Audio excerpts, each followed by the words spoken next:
Hey there. I thought what we would do today is talk about something as opposed to another review. And the topic I wanted to discuss is reflections on my development, I suppose, as a reviewer. And I hope that's not a boring topic, but I'm getting the feeling people enjoy these insights into my mind. So I will talk about this. Now I kind of want this to be a two-part video. One part where I talk about the sort of reflections on the actual reviewing process. And then a second video where I talk about reflections on my personal fountain pen use. Because I feel that both of those have changed a lot over the years. So just to situate this, I have uploaded my first pen-related video January 30th, 2010. I looked that up. And that's a lifetime ago. I have changed in many ways, and that is reflected, I think, in the review process. So I hope this is not boring, but to give you an insight into my mind and how I review things, there are a couple of things that stand out. So I've been doing this for 14 years now. That's a very long time to do anything. And there certainly have been moments where I've come close to quitting entirely. Most recently, that happened at the end of last year. That was 2023. I received kind of a string of comments that kind of rubbed me the wrong way. It wasn't super personal. It was just to a point where it made me think, why am I doing this and what's the point? And I committed to quitting. And then I ended up not quitting. But that's the closest I've ever been. And that was interesting to me. And then I continued, kind of made myself continue to see what would happen. And I really regained my interest in doing pen reviews and these kinds of videos on YouTube. And all of that kind of ties into specific factors and variables. So I thought maybe it would be interesting to give a bit of insight in that. So here I took a couple notes very briefly. And you know that when I start to ramble, it'll be a 20-minute video before we know it. So apologies that I'll try to stay on target. My first reflection on these many long years of reviewing, because again, it's a long period of time. Think about doing something for 14 years. It's a long period of time, and I've seen a lot of changes. First of all, when I started doing this, 2010, there was a handful of people who did fountain pen stuff on YouTube. There was, of course, Brian Goulet, and I've said this before, he's been instrumental in getting this channel started for sure. There were a couple people who had one pen video or a couple pen videos, but none of it, I feel, was very systematic beyond Brian Goulet, who was, they were building up their business, etc. But for most people, it seemed to be something like, oh, here's a couple of pens I have, let me talk about that for a bit. And I started, and what I have seen in the past years is a tremendous growth in the number of people who review fountain pens online. And sometimes when I talk to people about that, they ask me whether I view that as competition, and that's a very interesting thought to me, because the answer is no, I don't. I don't care. There was a time that I think I had most subscribers as, let's say, an independent individual who does not own a pen company. And I've already been surpassed. And that's great. People will gravitate towards things that they like. And there was a time, it might have upset me more, but one of the big developments, and that's maybe something I'll probably talk about more in the second part of this video, talking about my own pen stuff. But one of my big developments is really asking yourself what actually matters. And I will come back to that in this video too. No, it's not competition. Everybody brings something to the table, and everybody who does reviews in their own way, whatever that is, will add something to the pen community. And I think it would be a grave mistake to look at that as competition, because I'm not out there to win. Because what's the point? And I will quote the great philosopher Scatman John here. Everybody's born to compete as he chooses. But how can someone win if winning means that someone loses? And I think that's a good way to look at things. So it's no competition, it's wonderful, but it's interesting to now move and operate in a theatre where there are dozens and dozens of pen reviewers out there. There's more every day, it seems. And I think that just suggests that fountain pens are really increasing in popularity. People are being reached, people are engaged, and I think that is very exciting. And again, it's not competition, it's complementary. I find it very interesting to once in a while watch a review on a pen I've reviewed and see someone love it while I did not, or the other way around, or bring up things I had never considered. That's very educational, and I think it's very interesting. So I have no issues with that, and I think it's quite interesting. So that certainly I think the community has grown, but the community of reviewers in itself has grown, and that has become a thing. And although I've said this before, I absolutely hate the term influencer on multiple levels for multiple reasons, and I don't consider myself to be an influencer, although you should absolutely go out and buy this. I don't want to do that. I don't want to be that either. But it's interesting that has become a thing. 15 years ago, there were no influencers that I know of, at least not on social media. There was no social media. There was, specific types of doing commercials, etc. One second. But there was no such thing as an influencer. So it's interesting to have seen that community grow. And there certainly are pen influencers, I think. I don't get the point of unboxing videos. I never have, because you open something up and then it's there. But you have no experience with their products, so you can't say a single sensible thing about it in my mind. But some people, I know people love unboxing. If they wouldn't love it, people wouldn't make those videos. So it's interesting to see that different things work for different people. Sometimes when I record videos like this, these I call them my talking videos, they get 8,000 views. An average review, I don't know, 1,600, 1,700 views, maybe 2,000 views if it's a more interesting pen. I don't fully understand that discrepancy, but it's interesting to me, right? So anyway, the community has grown, and I have no illusions. I think the only reason that my channel has grown a lot is that I was there at the beginning, so there wasn't an awful lot to choose from. And now there is. So I think now if you start doing reviews, it's a lot more difficult to actually get a reasonable subscriber base, just because there is so much. And now I will use the term competition. I mean that in a friendly sense, but there is so much to choose from, right? So it's much harder to get noticed. For me, it was easy because there was almost no one else. So it's not my qualities, I believe, that made me stand out at the time. It was just that there weren't many others. Okay, so that's something that I've certainly found interesting. Overall, I think the pen community is a nice community. I think it's a great community. It's people who have bonded over something fairly silly, because pens are fairly silly. It's not a life-changing object, and yet we like it. And I don't have to belabor that, because if you hate fountain pens, you wouldn't be watching this video. What I have learned about the pen community is that you can't please everyone, and that is a difficult conclusion to draw, and it takes time to draw it, but you can't.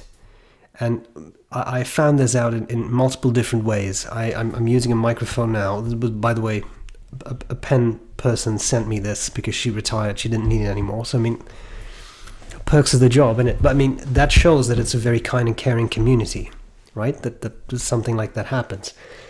I know that when it comes to my videos, the production value is low to poor. I know this to be true. And I'm smiling at it because to me it's never been about that. And I know that if I were to now invest in a 4K camera and studio lights and a very good microphone and all that, maybe I would get more views. But here's the reality. I don't want to. My videos are the way they are. They've come a long way technologically, believe it or not. Look at some of my oldest videos. They are absolutely cringe-worthy. But they were recorded either with a webcam, which I'm using now too, by the way, but technology has advanced a lot in that. The older webcams, they're really not great, very grainy, etc.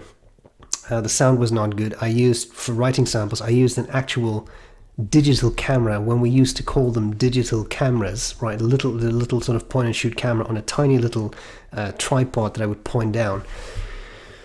None of it was great, and it's still not great, and I know it isn't, but to me that's part of the charm.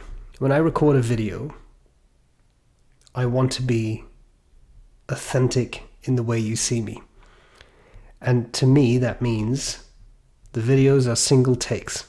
I would say that for every, let's say, 50 videos I record, there is maybe one that's done in 2 takes. But I don't strive for perfection. I strive for sincerity. You can't achieve perfection, but you can be true to yourself and what you're trying to do. And that's my intention. So I want to just give people a view on a pen. I want to talk about what a pen is like, and I hope that at the end of the review you have a feeling for what the pen is like. I know there is my famous line of I'll tell you what I like about it, what I don't like about it. At the end of the day, I don't know if that even matters, because what I like may not at all be what you like. And that's what I alluded to earlier. When I watch a pen review from someone who is talking about a pen I've reviewed myself, often we disagree on certain things. Yeah, such is life, isn't it? You can't agree on all these things because people have specific tastes and flavors. Now, if a fountain pen comes out of the box and will not write, and this has happened, I have a couple of videos like that where it just wouldn't write, and I point that out. This is a massive issue that you bought the pen to write with, right? If a nib is incredibly scratchy, I will point that out because it's important for someone to know that this is not going to be a very smooth writing experience. But the problem is on that one pen. Companies, if they send or lend me pens, they send me one exemplar. So here, for example, there's nothing wrong with this pen, but I mean, this is an Otto Hoot. I get one. And this one, I think it was an extra fine nib. This actually was not my all-time favorite, to be honest. But having said that, I know I don't like extra fine nibs. So I don't think there was anything wrong with this nib. They make very nice nibs, very comfortable, very pleasant. But imagine it would have been extremely scratchy. Well, that says something about this one pen, but maybe the other 999,000 they made are all fine, right? So that's always difficult. So I never know what the likes and dislikes, how useful that really is, but I do try to talk about things, and I try to, speaking of developments, I have felt that I now tend to classify things in ways. If this is an objective issue, the clip fell off. It doesn't really happen all, something like that, or it's a $2,000 pen and it didn't write. And more subjective issues. I don't really like how much stuff they've tacked and bolted onto this, but some people might, and if they're collectors in this particular field, then they might like this. So I think that's an important development that I have seen. Now, having said all that, I have learned that you can't please everyone. So I've made some concessions. I did at some point get a little microphone, and I know it's still not perfect because I always forget to adjust the gain, so typically it's too loud. Plus, then I first record like this with the camera standing there and then the mic here, and then I do the writing sample, and then I'm leaning down, right? So I'm leaning over, and then I'm too close to the camera. So I can't fully figure it out. The gain is typically a bit too high. Anyway, the sound is better. And nobody can now say that they can't hear what I'm saying. I'm sorry, because I'm talking right into a microphone, so that's no longer an issue. Some people seem to be unable to turn up the volume on a PC. I have some videos, I watch them on my phone at 1/3 of the volume. I can hear every single word I'm saying. And people are using other devices, they say they can't hear a thing. I don't know what to tell you at some point. So what I have learned, and it's a difficult lesson, but it's a vital one, is that you can't please everyone. I know the lighting's crap. I know, I'm sorry, I try to do what I can.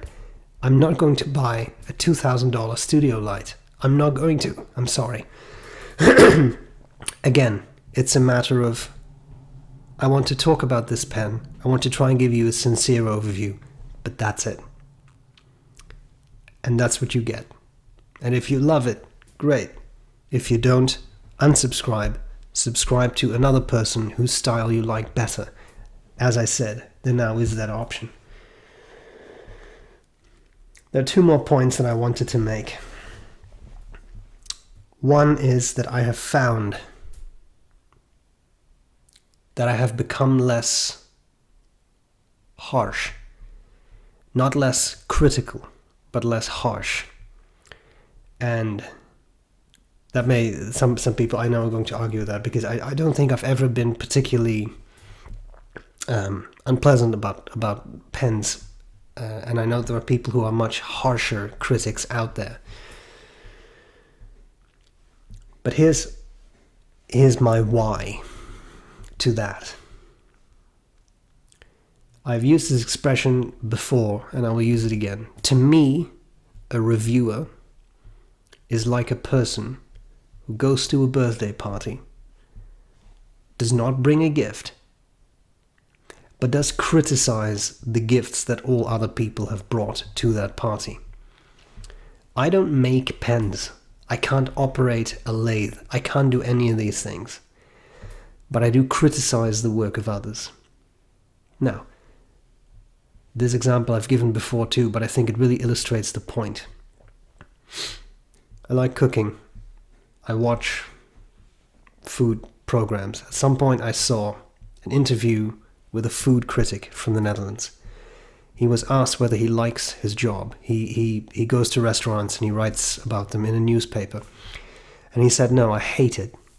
And that surprised the interviewer, so he said, what do you mean? He said, well, I don't go to fancy Michelin star restaurants. I go to mom and pop shops. And they're only as good as the packets they cut open. And I thought that was brilliant, because it expresses exactly what I feel. And I'll try to explain what I mean by that in a fountain pen sense. He also added, by the way, now if you go to the big Michelin-starred restaurants, they pretend an awful lot, and you can be very harsh. But to like the single-person restaurant, it's different. I feel exactly the same way about pens. If, say, a certain German manufacturer makes another limited edition pen, and they make 5,000 of them, and they're 2,000 euros a piece, well, then you have an awful lot of pretension. And then you are saying our pens are so fantastic that we can call a 5,000 pen edition limited, and we can charge that amount of money for it. If that is what you do, you have to convince me that that value is in that pen. And I do feel that I am very critical. I think if you're a regular viewer of this channel, you may have an idea of what brand I'm talking about. But often I don't like those pens. And I try to not be petty about it, but again, if you charge that much for something like that, then it has to be an outstanding product. And often it isn't, in my mind. Now contrast that with a guy who makes pens in his shed or in his attic on his own. These might be kit pens, which the pen community looks down upon a bit. I don't think that's always warranted. These might be pens made from scratch, which is the next step up. But it's one person. Is it fair to judge those two products in the same way? I don't think it is. I think there is a difference. $2,000 limited edition, fancy pens. Again, there's a lot of pretense there, right? If you're just a person making pens as a hobby and you hope to sell them, and then you send one to S.B.R.E. Brown, and it took you 2 weeks to make that pen, and he says, oh, this is, it's a pen, I guess. What am I doing to that person? Now, I want to be very clear about this. That doesn't mean that I lie. I don't cover up things. If something doesn't write, it doesn't write. If something is sharp, I'll point out that it's sharp. But it's the way you do it that makes a difference. And I've had to learn that. You have to rein in a certain level of harshness that's not warranted.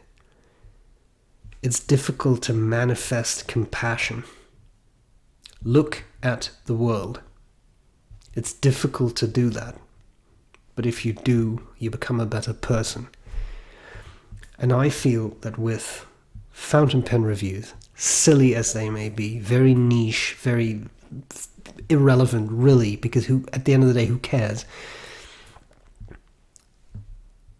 If you can't do it there, then you can't do it in real life.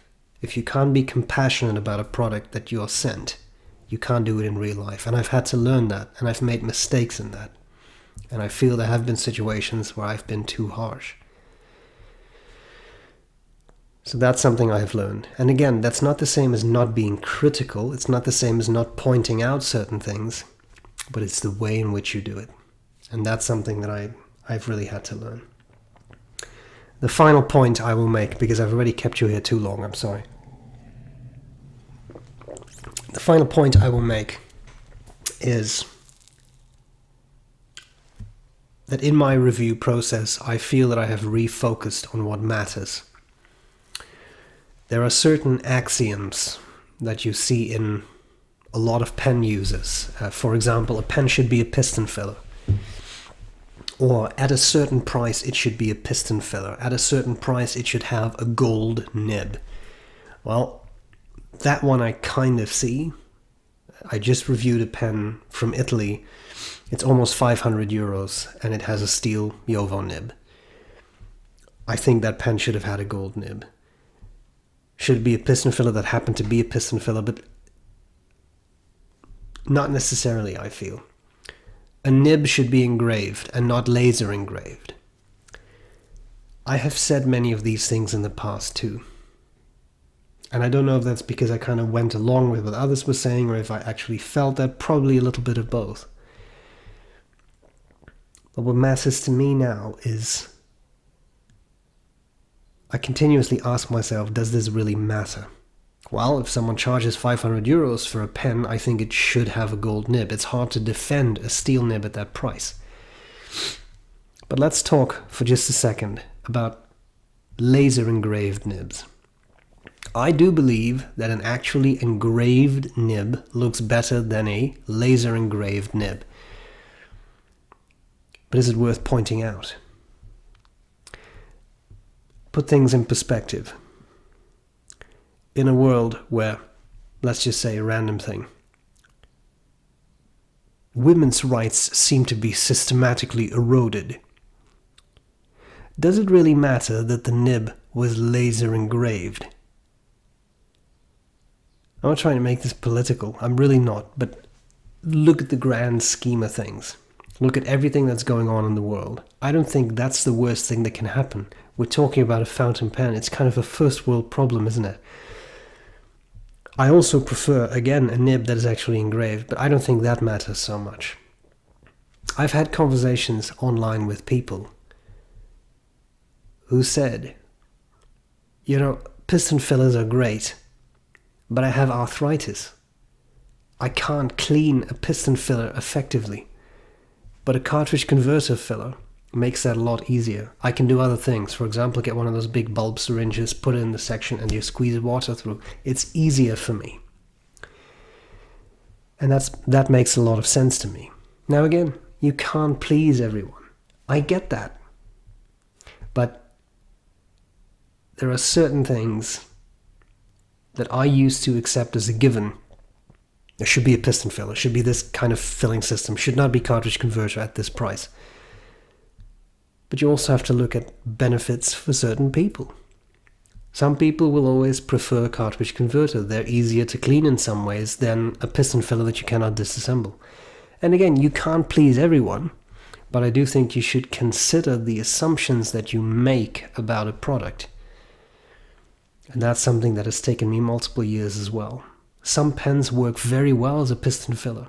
Some pens are the same price, and they actually work very well as a cartridge converter filled pen. So does that matter? Do these small things matter? Well, in some cases they do. Again, if I have a very expensive pen with a steel nib and it's a cartridge converter filled, then at some point it becomes hard to justify that price. But if, on the other hand, you have a reasonably priced pen, which is very well made, just a cartridge converter filled pen, just a steel nib, but it's very well made and it's very pleasant to use, what's the issue?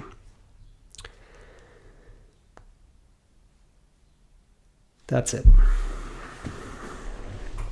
These are my thoughts. And I hope I haven't bored you to death. And I hope you still like the videos. At the end of the day, it's for the viewers I make the videos. And when I said the thing earlier about getting quite close to quitting, I wasn't exaggerating. I wasn't lying. I was very close. But I chose to continue. And I did that a little bit for myself to see what would happen. But I also did it for the viewers who like the videos. Because without them, the videos would not exist. So, a kind thank you for your continued viewership. It does mean a lot to me. I very much value it. I know this is an almost half-hour long video, so I'm going to call it a day. Let me know what you think.